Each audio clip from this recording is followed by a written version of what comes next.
Если океан на 4 градуса станет теплее, он будет не 30, а 26 круглый год, я беру чемодан и уезжаю. Куда сам определюсь. Это точно абсолютно. Всем привет, это Коста-Рика, и мы встретились с Николаем Тишковым в Сан-Хосе.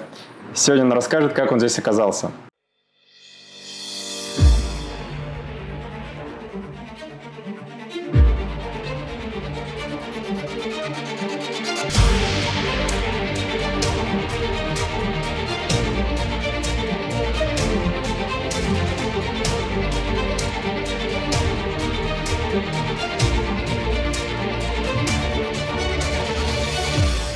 Расскажи, пожалуйста, почему Коста-Рика? Ну, вряд ли мне получится прямо во всех подробностях рассказать это все, потому что это очень будет долго. Вот, в 2008 году так уж получилось, что мне было 54 года, и позади уже такое было какое-то профессиональное прошлое, достаточно активное, достаточно заметное. Я оказался свободным агентом, скажем. У меня в России я там был профессиональным музыкантом, пел в ресторанах, а в таких очень заметных тоже в городе Москва и в городе Томск. И клубы – это продолжение моего музыкального прошлого, так сказать. Тоже уже где-то 5 работ было, в смысле, что связано с клубами. И мне захотелось как-то, подумал, почему бы мне, так как я авантюрист, вот, и поэтому поэкспериментировать еще, так сказать, с каким-то, с клубной деятельностью за границей. Потому что, так сказать, в России как-то вроде уже что-то сделал, и не то, что мне там было неинтересно, но, в общем-то, это как бы новый какой-то был возможный опыт и некий даже вызов. Вот что ты сможешь делать за границей? Тем более у меня попытки, вот в Барселоне были планы определенные еще в 2000 году, но никак не получилось, и вот я вспомнил про это. Ну и, собственно, были какие-то деньги, позволяющие мне поехать на неопределенное время, которые... Ну, действительно, так сказать, я был подготовлен финансово. Не будем там называть суммы какие-то. В общем, это такой достаточно небольшой бюджет, но тем не менее я был свободным человеком. И я поехал в Америку изначально. Это какой год? Да, это был 2008 год. То есть я все-таки хотел что-то сделать в Америке. Я был женат, то есть у меня была гражданская жена. И вот мы вдвоем как раз решили, что мы уезжаем за границу. И на Коста-Рику я уже из Америки, так сказать, я туда приехал, так сказать, на разведку в неком смысле. Но в планах у меня было куда-нибудь съездить, вот, отдохнуть к солнцу. Это был месяц май. И начало, причем мая был. То есть я хотел куда-нибудь, может, на Багамы, там, на Карибы, там все это вот, все было как бы рядом. Тут случайно оказался, вот, случайно это на самом деле, потому что эту историю рассказывать нет смысла. Она некая, в смысле, мистическая, вот, но она вот определила, так сказать, вот мой приезд сюда на Коста-Рику. И мне понравилась погода и природа, то есть из того, что я как бы сам с чем столкнулся здесь. Вода была очень теплая в мае, в начале мая, так сказать, как-то в Европе, в Египте, в Турции, там, в Греции, где-нибудь все равно, она уже достаточно прохладная. Я теплолюбивый.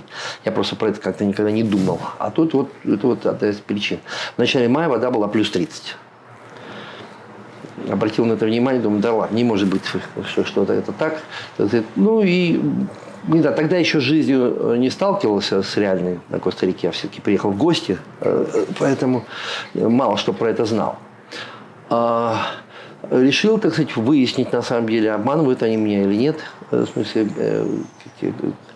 люди, которые мне об этом рассказали. И раз в 3 месяца, вот 2008 года по 2009 год, я приезжал, так скажем, мониторил погоду. Вот какая она, так сказать. Естественно, первое мое желание было жить на пляже. То есть вот как-то вода, все это все вместе. Если уж я буду здесь оставаться, то где-то недалеко от океана. Я потом выяснил, что это была ошибка. Мое представление, потому что на океане жарко. Надо с кондиционером, так сказать, это, ну, в общем-то, несколько не про меня. Скажем, долго жить нельзя. То есть приехать, скажем, в отпуск, наверное, надо отдохнуть, да, это одно. А все-таки находиться, постоянно жить, все-таки даже здесь, при том, что здесь мягкий климат. Это не Турция, скажем, летом, там, не какой-нибудь Крым, даже не Россия, потому что летом банально совершенно жарко. И оказалось, что меня обманули. Вода действительно теплая, правда, не везде. Но я нашел воду, которая здесь 365 дней в году. Все время одинаковая практически, 29-30.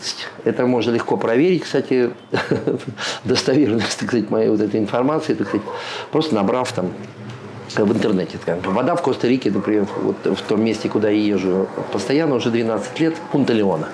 Она будет именно 29-30. Мы на широте живем где-то 8-9 градусов, в смысле, самого севернее экватора. Поэтому вода. И как-то у меня тогда со здоровьем было не очень хорошо.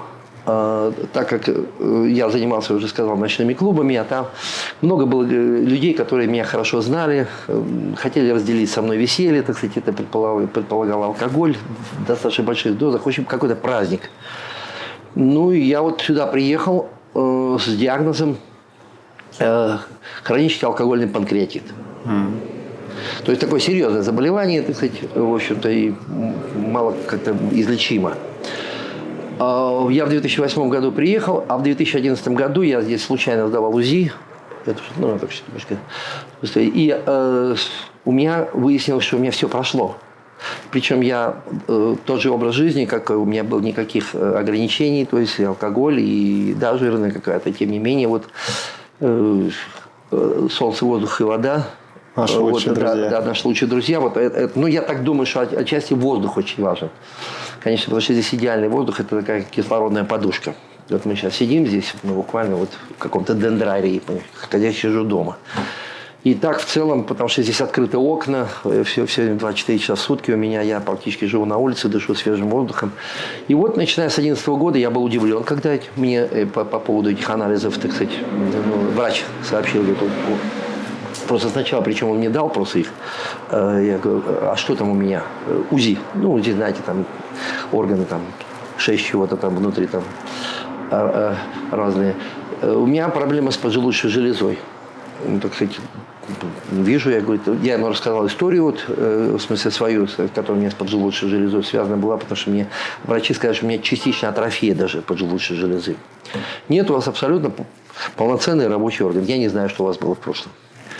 И я приехал, у меня была плановая поездка в Москву, я съездил в Москву, сразу проверился там, так сказать, к счастью, обнаружил, что все так и есть. А потом приехал еще в Томск, это там у меня там родственники, я там долго жил. И там тоже подтвердилось все это. И вот с 2011 года я вот уже 13 лет абсолютно нормальные анализы. Хотя еще подчеркиваю, что я веду образ жизни у меня без ограничений. Захотел выпить, я пью достаточно много. Ем, что хочу. И... Выбор страны, значит. Да. То есть первая причина, на которую я обратил внимание, потому что я уже большой мальчик, так как мне много лет, я приехал в 54, теперь мне уже 70. Я чувствую себя прекрасно физически. Ну, то есть, естественно, так сказать, это тема у людей, которые в возрасте очень важная. И, так сказать, к ней относиться так как-то без внимания должного так не стоит. Все это, наверное, люди с инстинктом самосохранения понимают это. Ну, я с этим инстинктом. Вот, поэтому вот здоровье. А так, конечно, я подумал, что, может быть, я что-то здесь сделаю. Потому что я все-таки поселился в столице, не на пляже. Да, и, кстати, как раз вот мы говорили про жарко, да.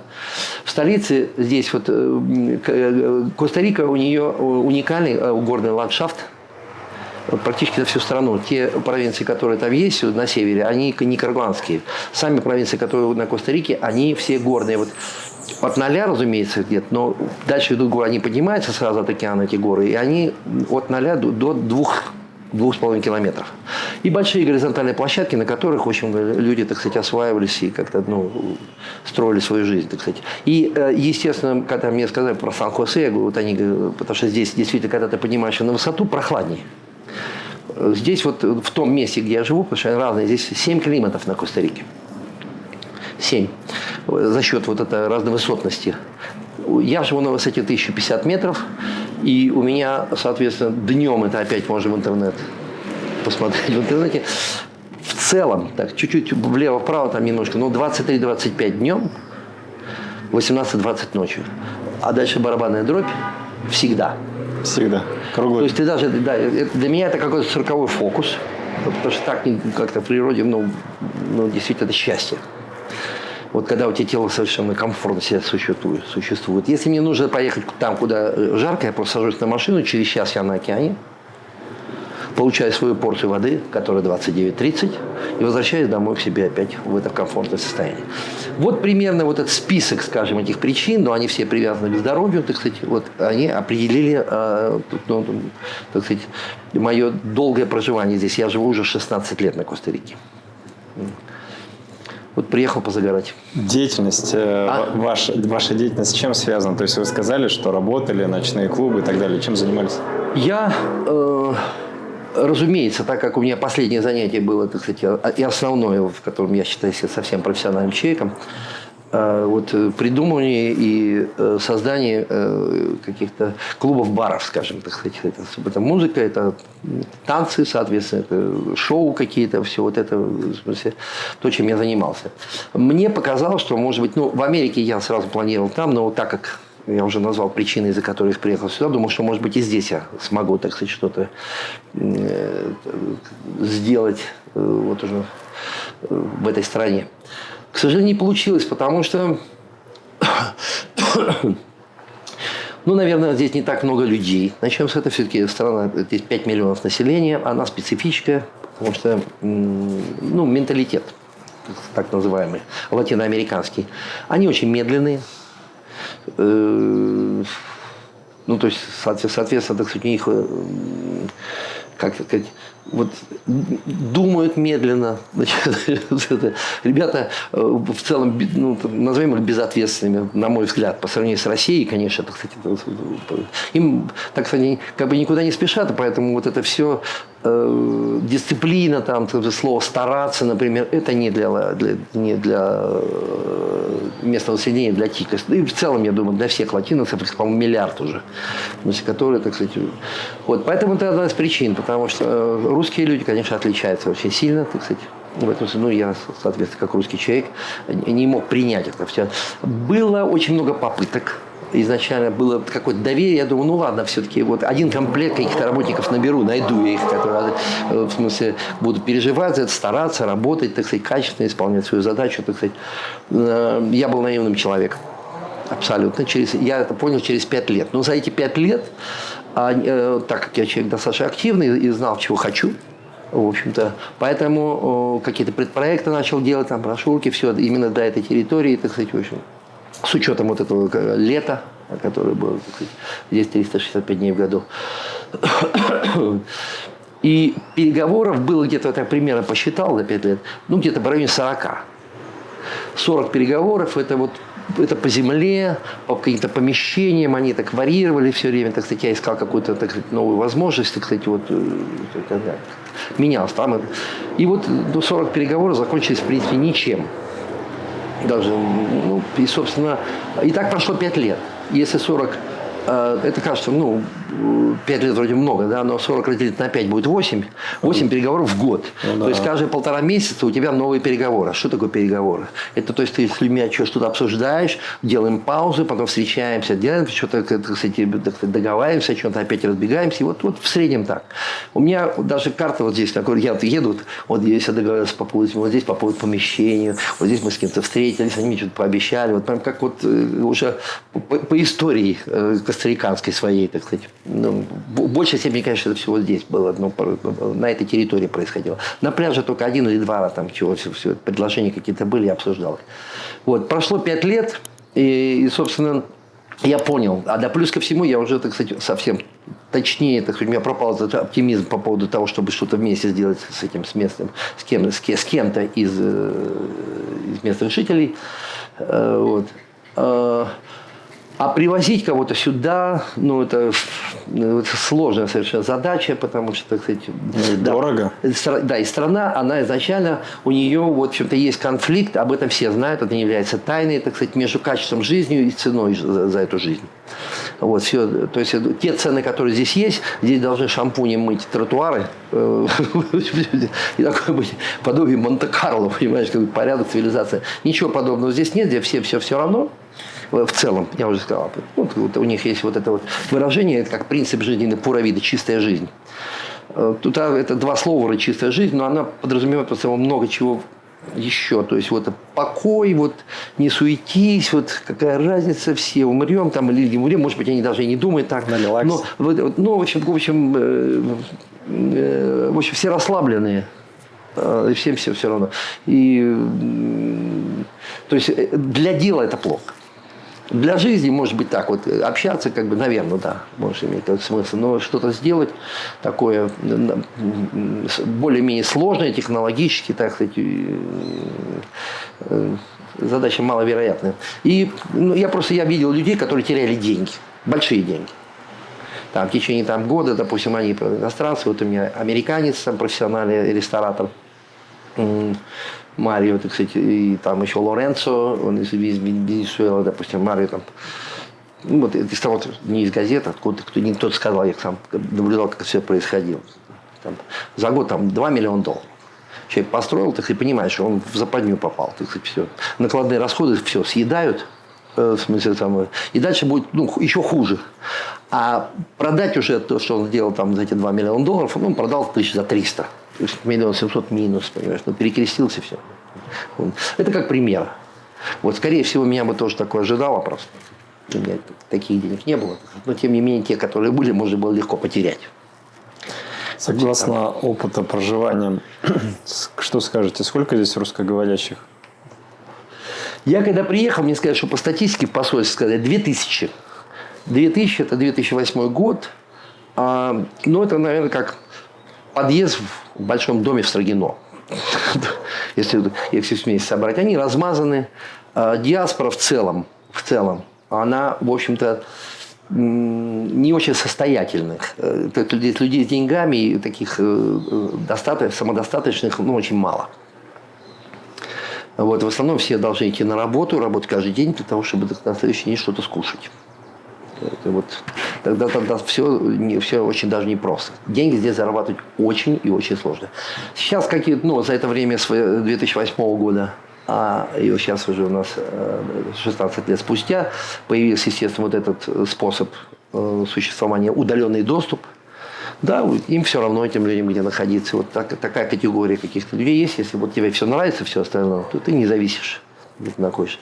Какое-то количество людей этих добавилось. Они есть. Вот. Но мне сказали, что сейчас где-то 5000 людей. Но даже 5000 это не очень много. Здесь, соответственно, как бы, так сказать, вот это, да, и чтобы они еще концентрация была, они же по всей стране размазаны. Поэтому признаки вот этой небольшого количества этих людей, так называется, отсутствие, например, русских магазинов, как правило, сразу начинается, потому что для того, чтобы было коммерчески целесообразно, для этого другое количество людей нужно. Вот я в Новой Зеландии был, там тоже 5 миллионов людей живет в Новой Зеландии, но там 30 000 русских, соответственно, там есть большие русские магазины, и даже не один, а 2 или 3. Прям, так сказать, прям центр все. Здесь чуть-чуть вот отделы какие-то, кто-то там что-то гречку может продать, там шпроты, что-то объявление где-то дать. Там. Все под заказ. Все это носит такой, да, несистемный характер, и это, в общем-то, не является каким-то бизнесом, я бы так сказал. Вы за границей, вдали от дома и нуждаетесь в медицинской помощи? Доверьтесь компании «Росмедицина», вашему надежному партнеру в области здравоохранения. Мы специализируемся на предоставлении экстренной медицинской помощи и лечения за рубежом для русскоязычных граждан. Наши главные приоритеты – здоровье и благополучие наших пациентов. Мы сотрудничаем с лучшими международными госпиталями и службами экстренной помощи, известными своим высоким уровнем медицинской экспертизы и современным оборудованием. Наши услуги включают экстренную госпитализацию и медицинскую эвакуацию, медицинский туризм, а также роды за границей с возможностью оформления второго гражданства для детей. 5 причин, почему стоит выбрать компанию «Росмедицина». Первое. Лицензированная клиника с более чем 10-летним опытом работы. Второе. Встреча или проводы в аэропорт на автомобиле реанимации. Третье. Сопровождение психологом, владеющим 3 языками. Английский, русский, испанский. Четвертое. Опытные травматологи-хирурги с опытом реконструктивных операций. Пятое. Возможность получения финансовых бонусов, компенсация расходов и скидки на авиаперелеты. Если вы нуждаетесь в медицинской помощи за границей, доверьтесь компании Росмедицина. Медицинские специалисты сделают все, чтобы обеспечить вам максимальное спокойствие и уверенность в лечении. Подробная информация в описании под этим видео. Тяжело здесь иностранцу устроиться на работу? Я так приехал, чтобы в смысле, из того, что я умею делать в своей жизни, я только умею петь. Сейчас, может, чуть похуже это дело, но уже долго. Потом я в 96 году бросил это петь профессионально, вот, занялся клубами. Вот. А вот с клубами и клубы. У меня были деньги, на которые позволяли мне существовать. Я до сих пор, так сказать, вот уже 16 лет не работаю. Кто-то там, друзья помогают, там какие-то пристраивать деньги, там, что-то платят тебе. Просто на работу. Я думаю, да. Сложно. Но начнем с того, что язык надо знать. Я языка в 16 лет прожил, я не знаю. Но по причине, наверное, ленивый, в первую очередь. Вот какой английский есть какой-то, а испанского совсем не знаю. Вот, не знаю, и мне на работу не ходить, поэтому как-то и ладно. То есть здесь коммуницируете с русскоговорящими? А? Вы коммуницируете с русскоговорящими, да, здесь? Да. Либо с какое-то количество есть местных жителей, которые говорят на английском языке. Но там не свободное общение по делам, там что-то так. Гости могут прийти. За свои месяцы, годы проживания в Коста-Рике, какие минусы увидели? А мы с них начали же. Они основные минусы. Дорого? Дорого. И, в общем-то, и дальше продолжили. Работу найти такую какую-то... Тяжело. Как комфортную, тяжело. Опять же, здесь замкнутый круг получается. Найти работу, нужно язык знать. Вот. И потом я уже как-то мы... Здесь опять же, это не только здесь, но вообще никто никого нигде не ждет. Это общее правило. Вот что нашел, что сам себе создал, вот это твое. Поэтому и, собственно, Коста-Рика в этом смысле ничем не отличается. Просто абсолютно неважно, какие у тебя проблемы, вопросы, все. Что-то где-то по ним чуть-чуть могут помочь. То есть здесь на сегодняшний день поете, не поете, что-то продюсируете? Нет, у меня не получилось. Потому что я еще говорю, что первые 5 лет я думал, что у меня получится все-таки с каким-то клубным проектом. Но за это время я выяснил, что у меня хорошо со здоровьем. И теперь что-то появилось, оно одно за другое цеплялось. Я думал, я никуда отсюда не поеду, потому что я здесь просто банально как-то смогу долго прожить. Мне захотелось. То есть, это как я по образованию преподаватель физического воспитания, то есть я в Томске закончил педагогический институт, я тренер и преподаватель физического воспитания. Поэтому у меня какие-то знания по этому поводу есть, и сама природа моя, наверное, предполагает это. И когда работал инструктором по спорту, там было написано: страшна не старость, страшна немощность. И мне все видят, я себя, на самом деле, хожу через день по 6-7 километров. И на тренировки хожу, играю в настольный теннис 2-3 раза в неделю. Даже на спортивном уровне здесь сейчас похуже стал. То есть, я в том смысле, что меньше стал посещать. В смысле, секцию. Я развернулся теперь, в смысле, в сторону опять проекта, только я теперь уже, если раньше думал, что на Коста-Рике у меня что-то будет, вполне возможно, что я что-то смогу здесь сделать. А теперь я, конечно, уже думаю об этом в какой-то другой стране, скажем.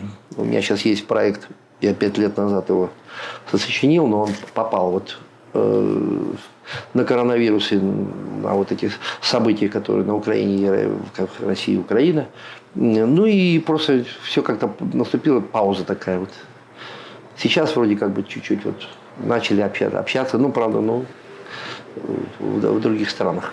С медициной здесь сталкивались? Какая здесь медицина? С медициной я тьфу-тьфу-тьфу, я уже сказал, что я не болею. А вообще здесь, скорее всего, плохо. Плохо. Я так предполагаю, да. Хотя, в общем-то, считается, что у них дипломы очень качественные, в смысле, сам это мне говорили, я это не проверял, так сказать, но в Америке костариканские дипломы не нужно подтверждать. Это единственная страна.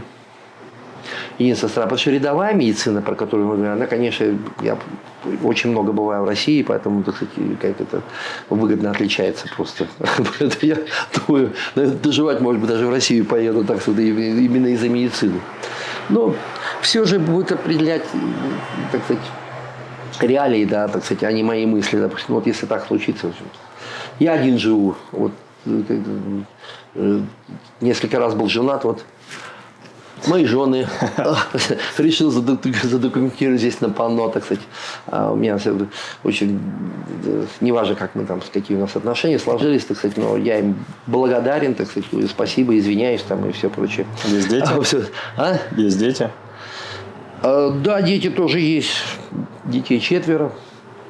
Внуки, ну, и как по списку все это. Отношения сложные, но ничего. Я, в смысле, сам, как сказать, жизнь рассудит. А как здесь с преступностью? С преступностью? Преступность есть, но она здесь локальная. То есть, вот, есть районы, в которых это есть, туда она есть. Я тоже сталкивался с таким случаем. Меня попытались как-то отнять машину с пистолетом, с ножичками. Я был вдвоем со своим знакомым. Вот. Ну, как-то отбились. То есть, машину не отняли. Ну, его там ранили даже ножом. Вот. А я так боролся за пистолет, потому что мне к виску поставили пистолет и попросили меня выйти из машины, отдать ключи. На испанском языке я их не понял, поэтому сопротивлялись. Такой случай был. Он был еще в 2010 году, 14 лет назад. Но мне потом объяснили, что это вот какой-то район, в который нельзя было ездить. Я об этом не знал. Я просто туда приехал случайно, там искал. Секцию настольного тенниса, кстати, искал. Кстати, вот ошибся адресом. Так что и такие вот истории тоже может быть. Но вот за 14 лет, в общем-то, ничего. Как вообще здесь с концертной жизнью? То есть развивается? Она есть здесь, она есть местная. То есть ее, я хочу сказать, что вот для этих 5 миллионов, которые есть, она на достаточно хорошем уровне. Но она тоже со своей специфической музыкой определенной и какими-то внутренними правилами. То есть опять уже, в общем-то, желательно было бы знать язык, тогда, может быть, я куда-то бы даже, может быть, присоединился бы к кому-то. Это проблема. Я сам виноват. Я даже не снимаю себя за это ответственность. Вот, ну, оно все есть как есть, поэтому сейчас вот новая волна вот этой миграции, какие-то люди подъехали, вот, пытаемся делать, так сказать, после того, как с клубами не получилось, я решил сделать проект, который называется «Выезд в частные дома для вот каких-то праздников». Выездной корпоратив. Выездной корпоратив, да, выездной именно. Потому что, ну, из чего это состоит? Как я посмотрел, в 2014 году у меня, дома всегда курил кальян, так вот, и сейчас что-то вот пыхаю. Сигарет не куря, вот эти вот штуки нет, остаются как традиции. Запрещено. Кальяны запрещены, сигареты запрещены в публичных заведениях уже давно.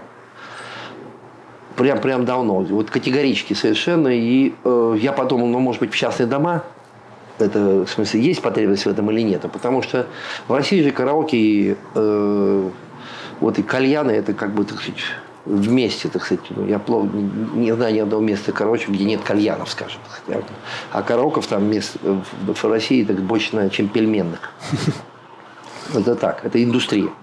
Я подумал, может быть, и здесь что-то можно подобное сделать. Вот в 2014 году, 10 лет назад, я начал собирать аппаратуру, так сказать, каких-то людей. Но вот с кем-то сотрудничать здесь у меня не получилось из русскоязычных. Так сказать, ну, не очень высокий уровень, скажем так, мягко говоря, так сказать, профессиональный.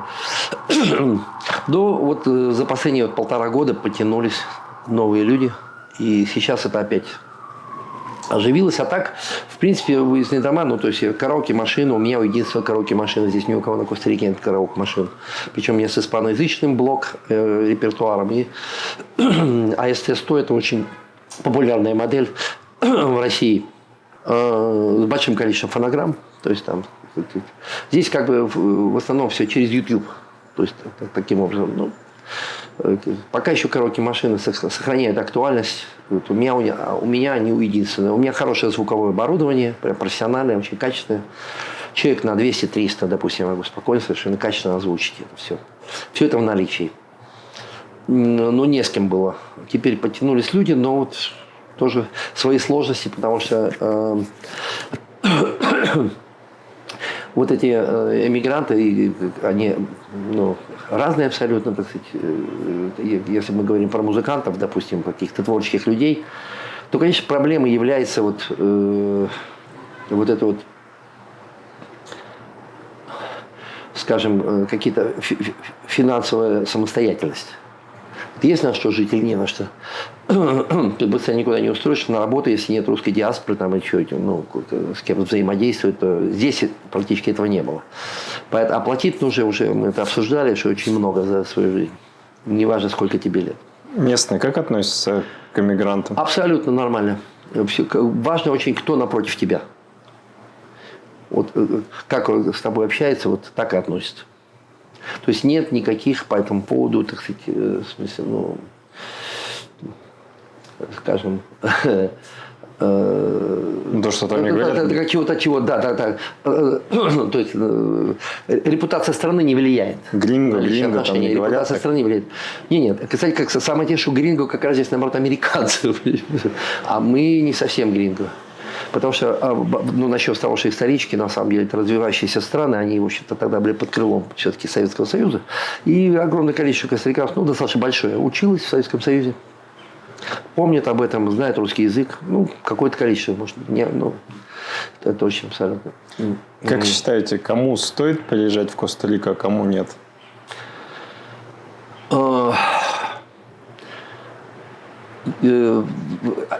Мы должны понимать, что, в общем-то, наверное, человек должен сразу, так сказать, иметь в виду, что он должен выучить язык. Это действительно, я жалею о том, что не выучил язык, то есть как получилось, так получилось. Тут ничего же по этому поводу не скажешь. Но с языком, конечно, было бы лучше. Поэтому как кто себя видит, насколько он способности у него есть, и силы на это есть, вот это первое.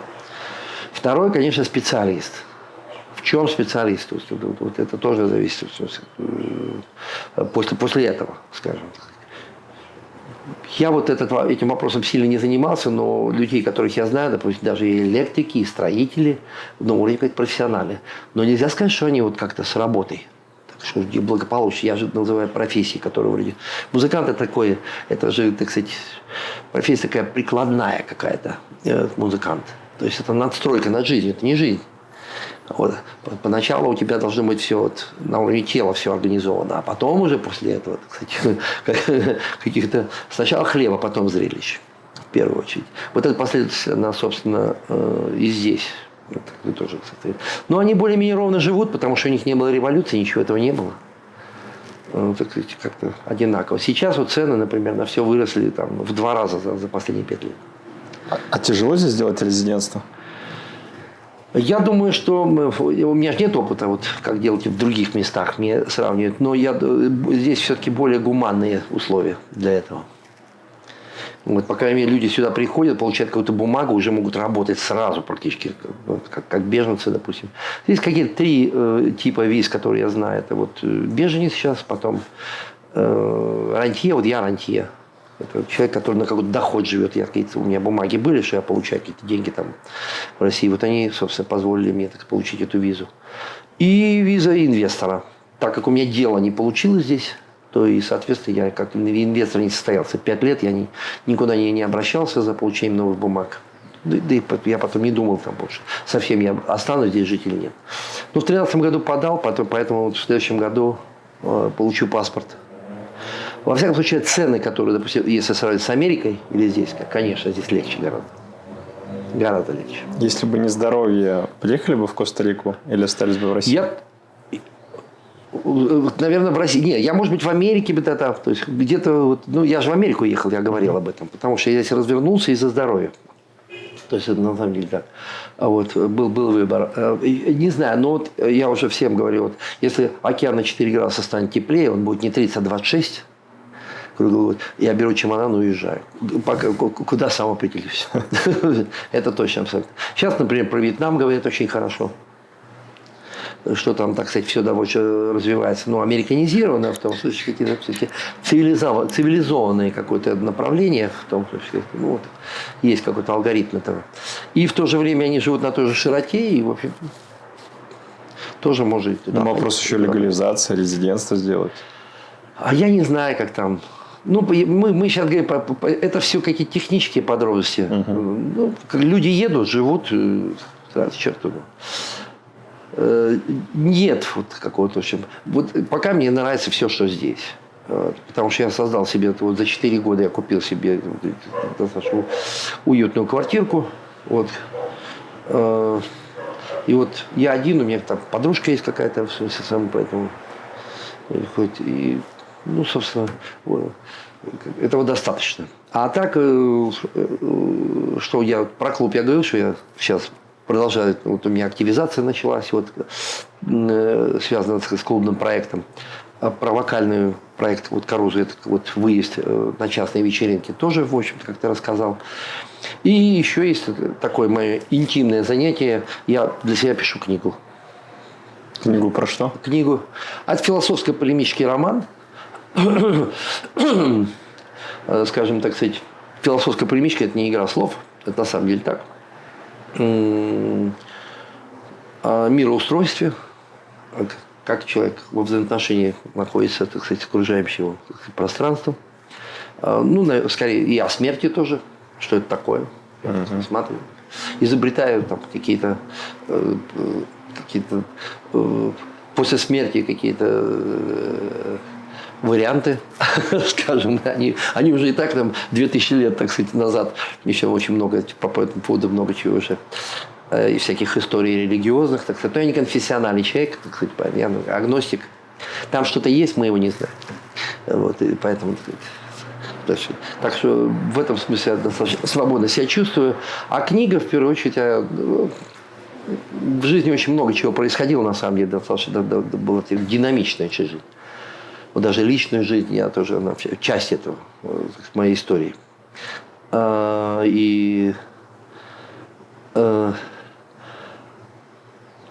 Что там будет, заниматься какими-то логическими, сказать, предположениями. Так я их называю гипотезы жизни после смерти. Это вот тоже часть материала. И про человека. Ну, там, скорее, все-таки психологические составляющие разные человека. То есть это вот тоже часть вот этой работы. На базе собственных событий. Ну, вот, скажем, что такое одиночество, что такое страх, что такое трусость, что такое жадность, что такое деньги. Вот все про это, так сказать, собственными словами, так сказать, на базе какого-то собственного личного опыта. Кому нужен клубный дом, обращайтесь. Да, примерно так, да. Здесь вот у меня приходят, часто бывают гости, то есть это, да, я тут в этом смысле, я могу их дозировать, во всяком случае. Это очень важно. Вот пока вот и вот это вот некое, скажем, так сказать, как бы одиночество, оно меня тоже устраивает. И семейной жизни тоже хватало всякой разной, так сказать, все. Ну, что-то, так сказать. Вот такие советы и рекомендации. Остались вопросы, пишите в комментариях. И до новых встреч. Пока.